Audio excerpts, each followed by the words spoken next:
तू तरे मर्दे पंजाबी काका मुर्गा ऐसा बनेले बड़ा कि गम खेने तकावता। सरौआ भी मरा के देखला है कहाँ बनावत ऐसा एकरा बहिनी के बनैला नु कि अंगूरी चाट के आदमी अंगूरी खा जी जान जी हो। कुछ कह लेकिन बनैले बड़ा तना मस्त मोहब्बत नु एकरा बहिनी के गांव गुंजेले बजान जो। अभी कितना देरी लगी हो? ज्यादा देरी ना लग बाबू। चलो ठीक बा तब आवत तनी कोतिया गंगा देके जो। चलो ठीक बा तो बनावा तू बढ़िया से आवत तनी जमनी गंगा देके। ई सरवा का बनावत रस हो एकरा बहिनी के हेने तक महकावता ऐसा एकरा बहिनी के महकता के लागत के सही दू थरिया भात खा जाई। अलान हम तो लगातार नेटी पले खा लेम रे मदे।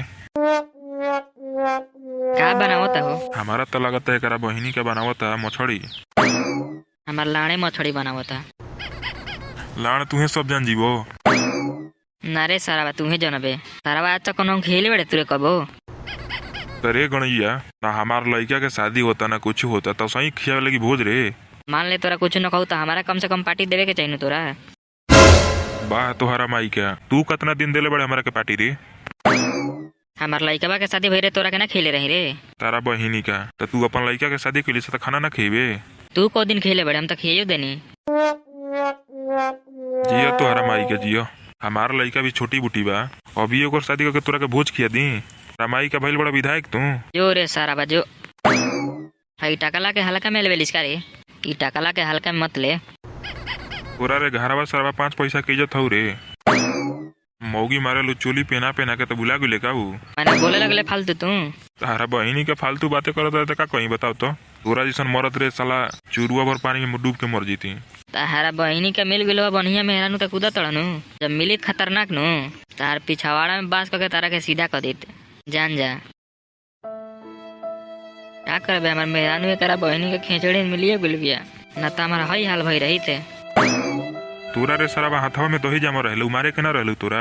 देखे लिस ना कैसन भैंस बिया तेरा बहिनी का घुमा घुमा के मारे ले फेटे फेटे। मार दे करा बहिनी का के गोली फिर खोल दी ओकर चोली भेज दिए मी टोली। बड़ा तारा बहिनी के डायलॉग मारा तड़ा तू। मान ले ओकरा के गोली मार देम दोनों एकरा बहिनी के रतिया के मिलत वो बंद हो जाई। तब हरे राम काका अरे सरवा बनावत तड़ा सा कि गमक पूरा गांव में गूंजे बड़ा सरे। बनावत तनी त खसी तोहरा सब भरी अंगे हव तार दुलार चतन काका तोहरो घरे सब भरी हव। का बात बारे सबन के सब हरिये दे तड़सन। लंडूरे हव करे मर्दे खाना जतना खाए के बतारा ऐसे कि खुशी के माहौल बा।